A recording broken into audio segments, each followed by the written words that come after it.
Hey YouTube, this is The Art of Prepping. Let's continue our conversation about EMP attacks, electromagnetic pulse attacks from nuclear weapons, nuclear payloads from a higher elevation.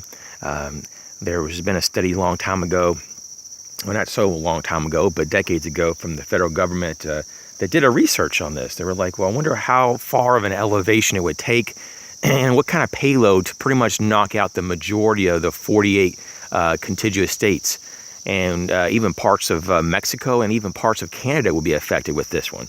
So about the center point of Kansas, a nuclear weapon with a 1 to 2 megaton payload, which is really small these days. That's a very, very small weapon. Nuclear weapon, approximately 250 miles, in elevation, which is definitely doable. That was detonated over the United States, over Kansas. Basically, they're saying a good 90+% of the nation would be down, grid-wise. Now, there are some communities actually hardening their grid. This is a recent type of thing going on. Now, the federal government and the military has had these contingencies for a while, and they've been hardening for a while. I don't know what percent of their grid or infrastructure or whatnot, of their capabilities are hardened, but I'd say a lot of it is, and at least you would hope so. But for the civilian power grid, most of it is not shielded. There's a lot of debate about how it would be affected for real, but the last study, and it could be there need to be an update on the study, but it still is worth noting that there would be massive down, power grids down. So the really scary part is not only is the great majority of the nation would be not functional in terms of you wouldn't be able to pump gas or have electricity. But in about a year, because I mean, this thing could literally take more than a year to get the grid back up, because a lot of these massive transformers, they're real big ones at the substations and so forth, aren't even made here in the United States. They're made, I think, mostly in Germany and other parts of Europe. And that's it. We don't even make those. So the real scary part of it is how long it would take us to get on our feet. And the best estimates is probably between 18 months to 5 years. We don't even know, really. Because if we got nuked, maybe they could have gotten nuked too. You don't know, and maybe it could be a real bad situation. So they're just saying the best estimates is that within 1 year, and a lot of us has probably heard of this number, but I just need to reiterate, because people talk about, well, how long should I prep for? I get this a lot. Well, if you're prepping for this, in 1 year, and you're going to need more than a year really to get through this emergency, in my opinion. 90% of the people in the country of the United States is expected to be dead. 90% casualty rate in 1 year. Now, after the 1 year mark, there may be more. I mean, I would assume there would be even more, but they're just saying that most people couldn't make it a year. Great, vast majority. And so they're saying 90%. You have to almost say that several times for it to sink in, because it's such a horrific number. Can you imagine, like, out of every 10 people just not being around anymore, like they're just gone? That's the situation here. It would really thin out the country massively, and it would make it a lot easier for a takeover. You wouldn't have, the military wouldn't even be there, because the military is made up of the people. Now there would be military contingencies. I'd imagine there's probably going to be fail-safes and government contingency plans, and there's probably going to be there's probably forces that will be sheltered in bunker systems, and the deep earth bunkers, the DUMBs they call them, deep earth military bunkers, and some of those are many miles deep. And there's underground passageways and all kinds of things that are available to us here in America. But I'm sure that there would be a contingency to weather the bulk of this.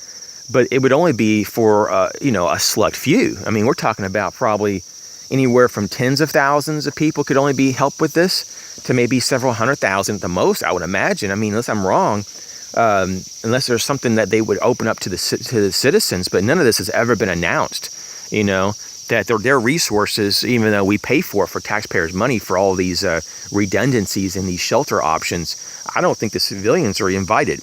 But with that being said, though, you have to create your own shelter environment and your own safety net for food and water, and know how to counter the effects of this. So there won't be like this radiation problem that we would have if we had a nuclear bomb dropped in our backyard, but we will have a problem that there's no infrastructure or very minimum working. And so you need to know what kind of things will work and will not work during an EMP attack, and have those things as well. I think it's probably a fairly large, understated problem. I could see someone like North Korea, or maybe another enemy of ours, maybe even like Iran, for example, doing something like this. I mean, really, I think it's a real possibility.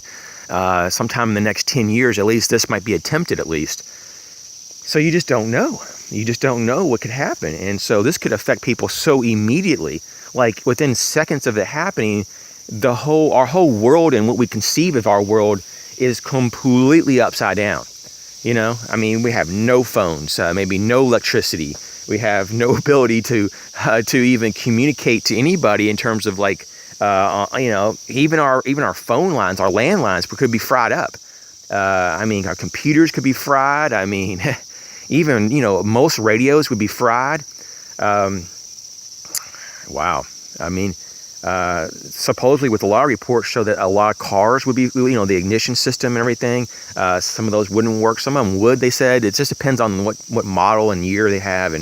But I'm just saying, it could really cause some craziness. It just also depends on how far and how close you were from the actual impact and the detonation, you know, and so forth. So we'll see if this ever happens. God, I hope that doesn't happen at all, and just be prepared for something like that. It's so overwhelming though when you have to think about the longevity you would have to weather for civilization to kind of just start to get back on its feet.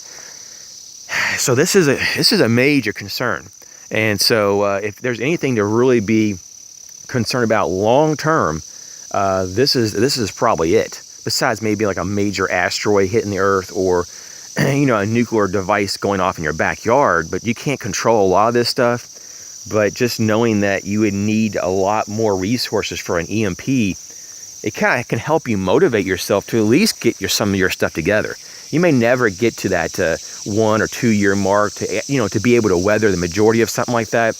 But you might be able to get pretty close. And that's what I'm encouraging you to just to do what you can on an ongoing basis.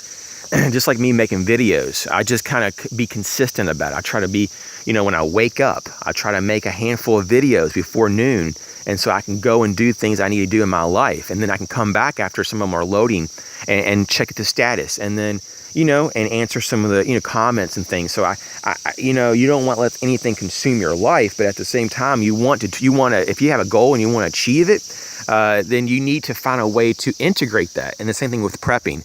You have to integrate it, because otherwise it just won't happen naturally. As always, I hope everyone's well, and you guys take care.